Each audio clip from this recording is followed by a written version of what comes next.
என் மனதைக் கவர்ந்த தலைவர் எம்ஜிஆர். பாகம் 9. விவசாயி விவசாயி கடவுள் என்னும் முதலாளி கண்டெடுத்த தொழிலாளி விவசாயி விவசாயி. முன்னேற்றப் பாதையிலே மனசை வச்சு முழு மூச்சா அதற்காக தினம் உழைத்து மண்ணிலே முத்தெடுத்து பிறர் வாழ வழங்கும் குணமுடையோன் விவசாயி. என்ன வளம் இல்லை இந்த திருநாட்டில், ஏன் கையை ஏந்த வேண்டும் வெளிநாட்டில்? ஒழுங்காய்ப் பாடுபடு வயல்காட்டில், உயரும் உன் மதிப்பு அயல்நாட்டில். கருப்பென்றும் சிவப்பென்றும் வேற்றுமையாய் கருதாமல் எல்லோரும் ஒற்றுமையாய், பொறுப்புள்ள பெரியோர்கள் சொன்னபடி உழைத்தால் பெருகாதோ சாகுபடி. இருந்திடலாம் நாட்டில் பல வண்ணக்கொடி, எத்தனையோ கட்சிகளின் எண்ணப்படி. பறக்க வேண்டும் எங்கும் ஒரே சின்னக்கொடி, அது பஞ்சம் இல்லை என்னும் அன்னக்கொடி. விவசாயி புகழை பார் முழுதும் பரவச் செய்தார் இந்த பாட்டின் மூலம். அடுத்து, நல்ல நிலங்களை பண்படுத்துவது போல நல்ல உள்ளங்களை உருவாக்க மக்கள் திலகம் இந்த பாடல் மூலம் சொல்கிறார். நல்ல நல்ல நிலம் பார்த்து நாமும் விதை விதைக்கணும். நாட்டு மக்கள் மனங்களிலே நாணயத்தை வளர்க்கணும். பள்ளி என்ற நிலங்களிலே கல்விதனை விதைக்கணும். பிள்ளைகளை சீர்திருத்தி பெரியவர்கள் ஆக்கணும்.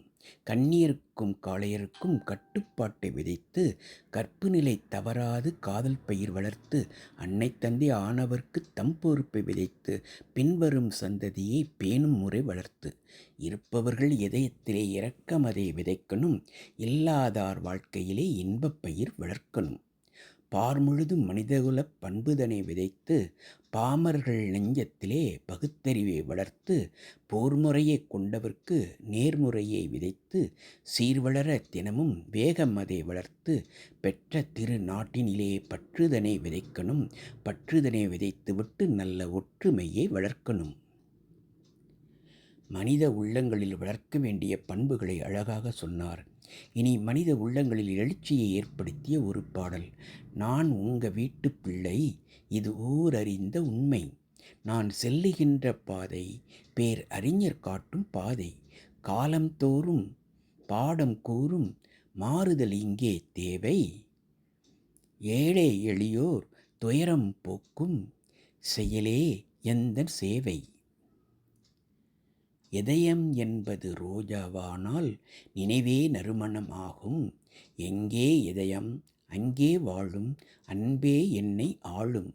கோவில் என்றால் கோபுரம் காட்டும் தெய்வம் உண்டு அங்கே. உள்ளம் என்றால் உயர்ந்து காட்டும் எண்ணம் வேண்டும் இங்கே. பிறந்த நாடே சிறந்த கோயில், பேசும் மொழியே தெய்வம். இதை மறந்திடாமல் வாழ்ந்து வந்தால் கோபுரமாகும் கொள்கை. உனக்கொரு பங்கும் எனக்கொரு பங்கும் நிச்சயம் உலகில் உண்டு. ஒவ்வொரு மனிதன் உழைப்பினாலும் உலகம் செழிப்பது உண்டு. எது வந்தாலும் ஏற்றுக்கொண்டால் துணிவே துணையாய் மாறும். இளையோர் கூட்டம் தலைமை தாங்கும் பூமியே புதிய பூமி. அடுத்து மதுவினால் மனிதனுக்கு என்ன கொடுமைகள் என்பதை அவரது பாடலில் சொல்லும் கருத்துக்களை அடுத்த பாகத்தில் காணலாம்.